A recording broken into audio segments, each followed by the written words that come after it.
En parlant des Enuma Elish, là, justement, toi, je sais que tu connais ça pas mal, hein? Comme t'es capable de bien différencier, mettons, les tablettes, les histoires, les cultures qui vont avec, parce que moi, je suis mêlé, là, je sais jamais si tu les histoires des Acadiens, si les histoires des Babyloniens, des Sumériens. Il y en a plein d'autres en passant, là. Comme, faut pas penser qu'on parle de juste ça, il y a juste ça, là, il y en a plein. Puis, ben, c'est ça, j'ai la misère à me dire, c'est quelle histoire qui est complètement différente, quelle histoire qui est exactement la même, mais contée à 2000 ans d'intervalle, toujours gravée là, dans une pierre, là, whatever.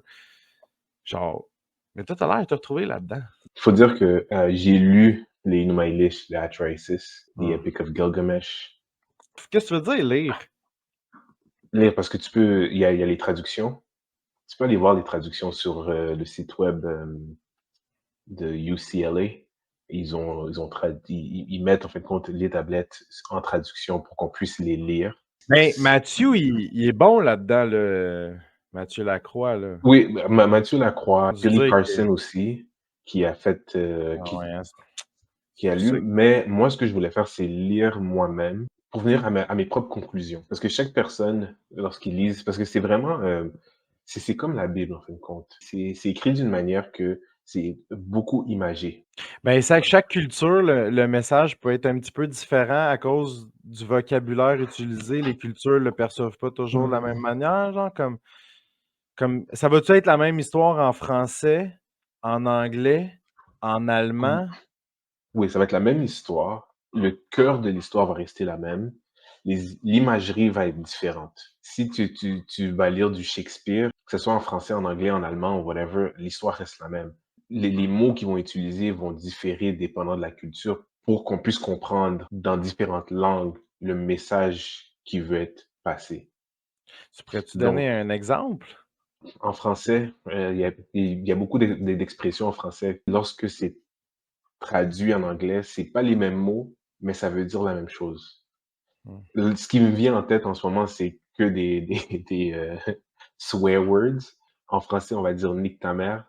Puis en anglais, ça va être mother F word, right? Puis avec les Enuma Elish, lorsque je les ai lus, quand j'ai lu les Enuma Elish, j'ai vite remarqué qu'il y a une très grande similitude avec la Bible et aussi une Mmh. très grande similitude avec la mythologie grecque. Et ce qui m'a surpris le plus, c'est une très grande similitude aussi avec la mythologie nordique. C'est quand même assez fascinant, là.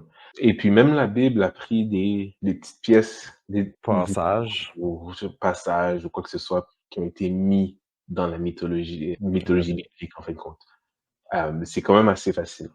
On va faire un résumé de l'Enuma Elish et du Atrahasis et puis ensuite, on va regarder les similitudes avec la genèse de la Bible et aussi la mythologie grecque et la mythologie nordique. Donc, ce qu'on va faire, c'est qu'on va faire un petit résumé de l'Enuma Elish et du Atrahasis. Et puis, on va voir les similitudes entre la mythologie grecque, la mythologie nordique et la genèse de la Bible. Et vous allez voir que les thèmes restent les mêmes. C'est juste que il y a certaines choses qui sont un peu différentes, mais les thèmes de l'histoire restent les mêmes. Donc, qu'est-ce que l'Enuma Elish? L'Enuma Elish est une épopée mésopotamienne ancienne, en fait, compte, qui sert de mythe de création et de texte fondateur pour la vision religieuse cosmologique babylonienne. Ça a été écrit en akkadien et le nom Enuma Elish provient des premiers mots du texte qui signifie quand en haut, ce qui veut dire dans les cieux. Principalement composé en akkadien, que j'ai dit, l'akkadien, en fin de compte, était la langue de Babylone. Et comme vous savez, Babylone est mentionné dans la Bible. Les Enuma Elish ont été écrites sur 7 tablettes d'argile. On a déjà parlé de cela dans un podcast avant. Ça va être dans la description. Juste pour dire à quel point que, si vous vous rappelez, les tablettes d'argile, c'est un travail extrêmement difficile. Donc, c'est pour ça que on porte vraiment beaucoup d'attention sur les Enuma Elish et les connexions avec la Bible. Mais mettons, là, moi, là, je suis perdu dans tout ça. comme les mots que tu dis, là, surtout au début, là, je comprenais rien.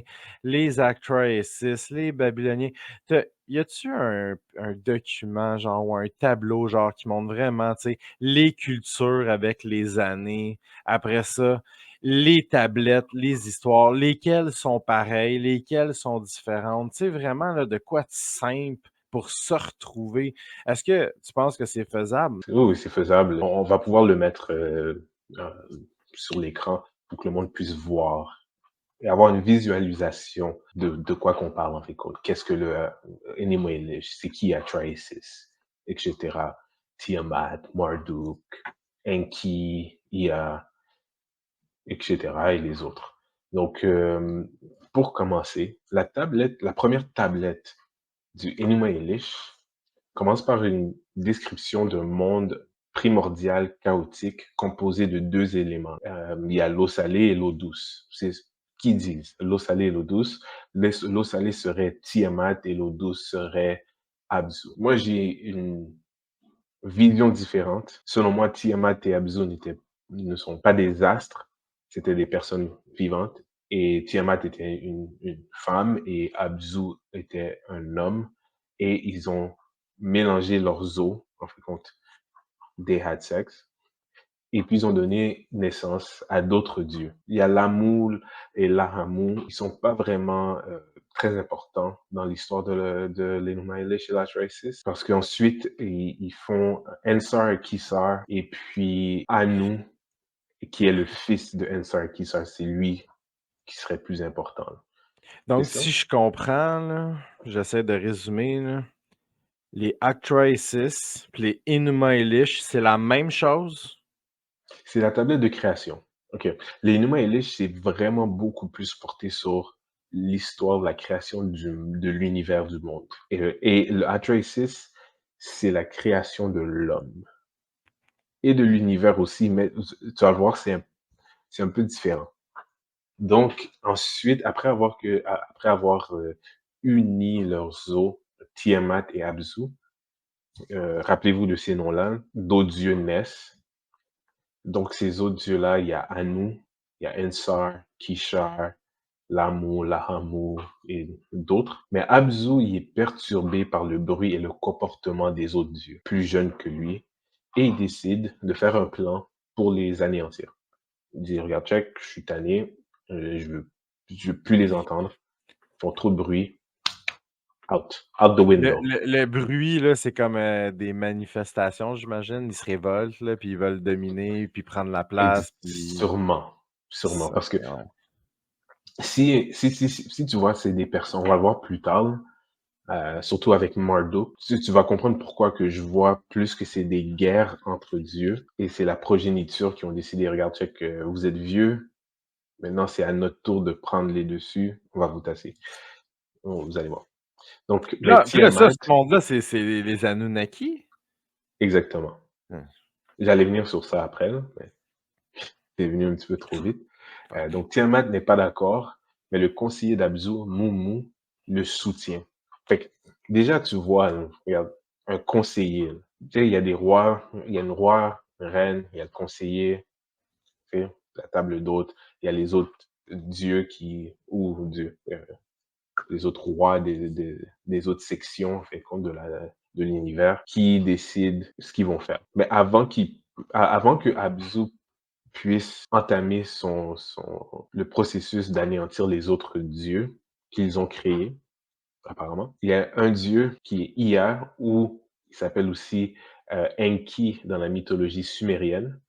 Parce que là, faut se rappeler que l'Enuma Elish, c'est la mythologie babylonienne. Et il y a une raison pour laquelle que c'est la mythologie babylonienne. Il y a un parallèle avec Marduk qui est dans la Bible aussi, et dans le Torah Marduk, c'est-tu le fils non, c'est de le fils de Enki. Enki?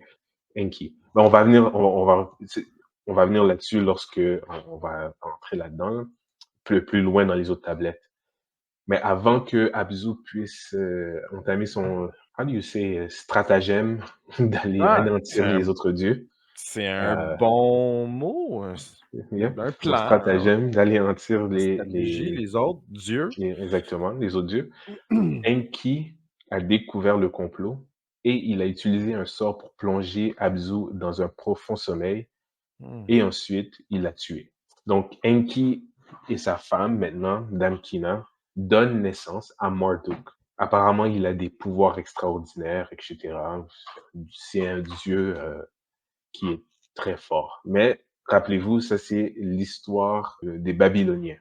C'est pas l'histoire des Sumériens. Les C'est un peu Sumériens, différent. c'est une civilisation aussi qui est genre 2000 ans plus ancienne que les Babyloniens, là. Oubliez Exactement. pas, là, 2000 ans. Nous, on parle de Jésus, 2000 ans, là, Ben, en c'est fait, compte, les loin. Sumériens sont 6000 ans avant Jésus-Christ. 4000 ans avant Mmh, Jésus-Christ. exact. 4000 ans avant Jésus-Christ. Les Babyloniens sont 2000 ans avant Jésus-Christ, à peu près. Il donne naissance à Marduk. Marduk devient le champion des dieux. Selon moi, il a été en guerre, il a gagné des guerres, donc il est devenu champion. Right? Et Ea, Enki, lui donne le vent, le wind, comme jouet. Fait que selon moi, ça, c'est une imagerie qui lui a donné une technologie qui contrôle une certaine partie terrestre de l'univers. C'est une technologie qui contrôle quelque chose. Fait qu'il le dit comme jouet, mais c'est pas vraiment un jouet, mais c'est comme ça que c'est écrit dans les tablettes. Mais On tu vu, entend le bruit. mot jouet, là, le mot jouet dans une autre culture, là, c'est peut-être pas le même jouet que nous, puis ça, c'est ça qui joue sur les mots, là. Exactement, c'est ça l'affaire. Mais il lui donne quelque chose qui est très puissant. C'est vraiment ça qu'il faut prendre de la traduction. Puis il y a quelque chose avec le vent. Et puis, les dieux plus jeunes dirigés par Marduk font tellement de bruit qu'ils agacent Tiamat. Se sentant manquer de respect et incité par son conseiller, parce que Tiamat, vu que Ah, tu vu, attends une Abzu, minute, bruit. Bruit, c'est un autre mot. Eux, ils disent bruit parce que dans leur culture, le bruit veut dire il ça nuit, dérange. C'est ça, exactement. ça nuit. Ils nuisent le bruit, ils nuisent à Tiamat. C'est juste le français qui dit bruit. Exactement. Ça veut pas dire que c'est un bruit, comme Il qu'on crie, là, tu sais. exactement. OK. Donc, incité par son conseiller Kingu, Tiamat décide de faire la guerre aux dieux les plus jeunes. Mmh. Regardez ça. Fait que Abzu et Tiamat sont ensemble. Le roi Abzu et la reine Tiamat règnent. Ils ont des enfants, les enfants grandissent, les enfants veulent avoir leur propre terre, mais Abzu renonce. Sûrement, c'est quelque chose comme ça qui se passe. Il décide de faire un stratagème pour les détruire. Enki, qui est Ea, réalise son stratagème, découvre le complot, décide de tuer Abzu. Fait que là, les autres dieux prennent le dessus sur en fait, compte, La zone, la zone que Abzu et Tiamat c'est le dirigeaient. croissant fertile, là, c'est la Mésopotamie? Ça, c'est avant que la Terre soit créée, là. Attends, là. Ça, c'est What ça, the c'est dans fuck? les astres. C'est même pas, apparemment, la Terre n'est même pas encore créée. OK, fait que tout ce que tu comptes, là, les noms, c'est pas des personnes, là, c'est des planètes, là. Ça pourrait être des planètes, mais selon moi, ce n'est pas des planètes parce que Ben, ça tu fait pas de dit sens. Ça fait pas de ben, sens que ça soit des planètes. Je vais t'expliquer pourquoi. On va juste terminer. Fait que Kingu Tiamat, à cause de Kingu, décide de faire la guerre aux dieux les plus jeunes. Donc, la tablette 3, il y a une assemblée de dieux qui est pour discuter comment s'occuper de Tiamat. Qu'est-ce qu'on doit mmh. faire avec elle? Fait que Marduk propose de diriger la lutte contre elle, à condition s'il réussit, il aura l'autorité suprême sur les dieux. Mmh. Donc, s'il gagne, donc c'est lui qui va avoir l'autorité sur tous les dieux. Mais avant que tout ça arrive, Enki, en fait, compte, a essayé de parler avec Tiamat. Tiamat voulait rien savoir. Il y a même d'autres personnes qui ont essayé de parler avec Tiamat. Elle veut rien savoir. Marduk, sur la tablette 4, ça c'est la tablette 3, il parle de l'assemblée, qu'est-ce qu'ils disent, etc. Moi, ce que je vous conseille vraiment, c'est de lire le texte vous-même et pour avoir vos propres conclusions aussi. Et dites-nous dans les commentaires ce que vous pensez de ces textes. Il y aura pas Quelle personne est dans les votre conclusion? commentaires. On est full pas populaire. On ne sait jamais, hein.